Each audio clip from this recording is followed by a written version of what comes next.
Welcome friends of the Greasy Shop Rag.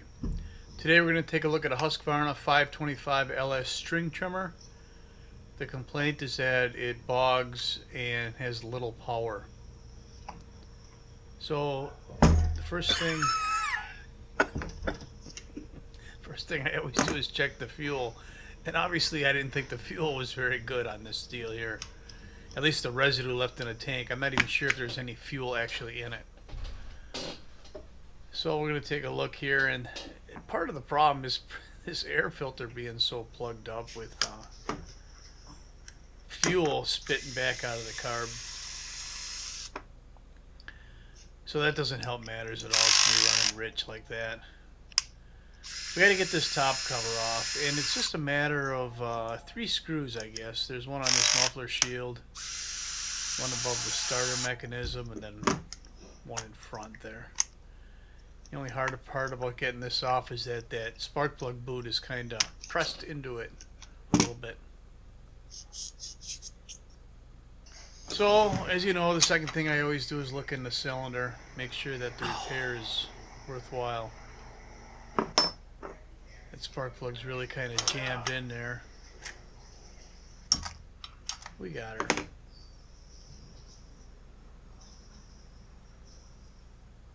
So the plug actually doesn't look that bad. I think someone replaced it recently trying to overcome their running problems.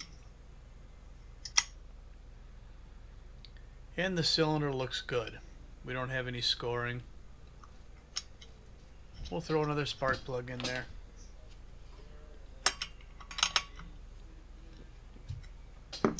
Torque it down to 1 ugga dugga.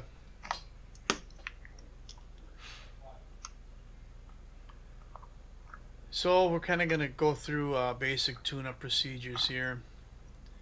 We'll get a fuel filter, an air filter, the spark plug. You don't see in this video a look at the ignition module air gap or the spark arrestor screen. Those are 2 things on a trimmer that would be included in the power head tune-up, along with lubrication of the drive shaft and the gearbox down by the trimmer head. Ah, shit! Yeah, the smell in that fuel tank really got to me.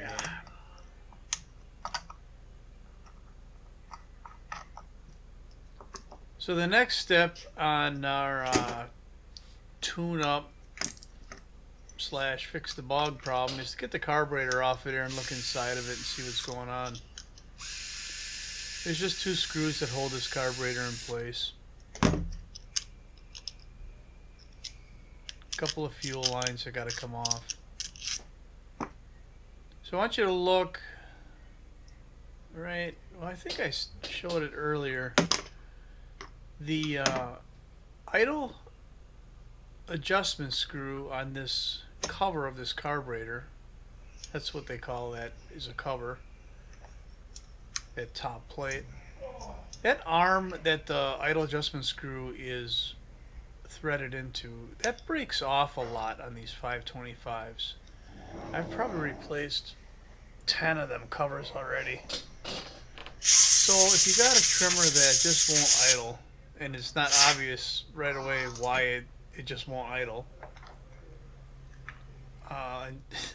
it will be when you go to grab a screwdriver and try to turn the idle up, because there won't be a screw and that arm will be broken.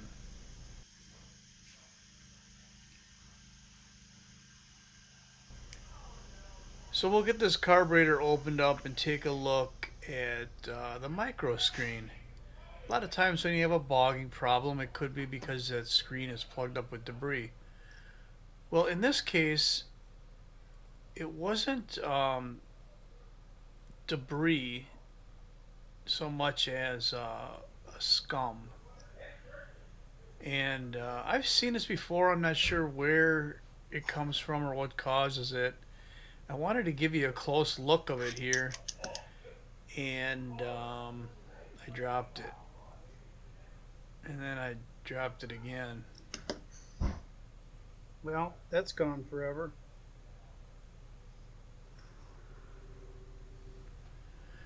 Luckily, I keep some spares. A lot of times when I open up a carb kit, I only need some of the parts in it. We tend to stock the complete kits more so than just the diaphragm kits.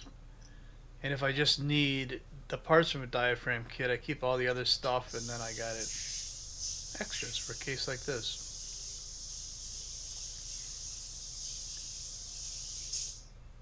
So we're just going to slap some fresh gaskets in here, diaphragm. That's the metering diaphragm we're working on now.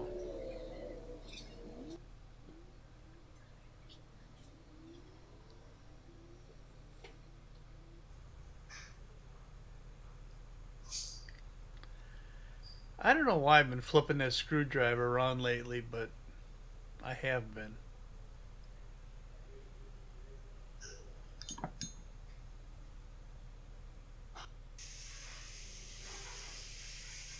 So now we're going to press the new screen into place. And you can use whatever tool you want. I happen to have a official Walbro tool for doing this. Not that it really matters, but I have it, so why not use it, right? There's our cover I was talking about earlier with the idle adjustment screw on it.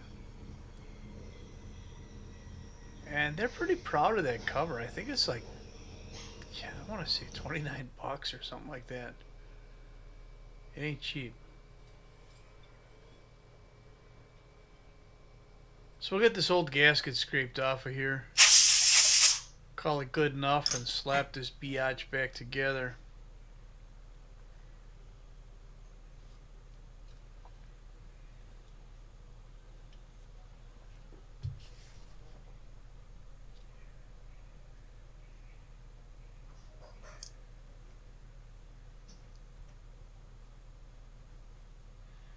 Now, one little hint when you're putting this back together, if you take the pressure off of the throttle lever right there,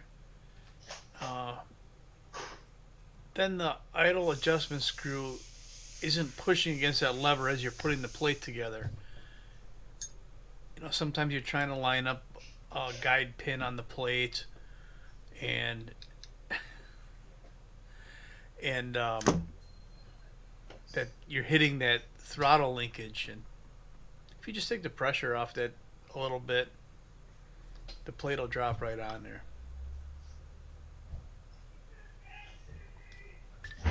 So we'll get this carburetor bolted back on.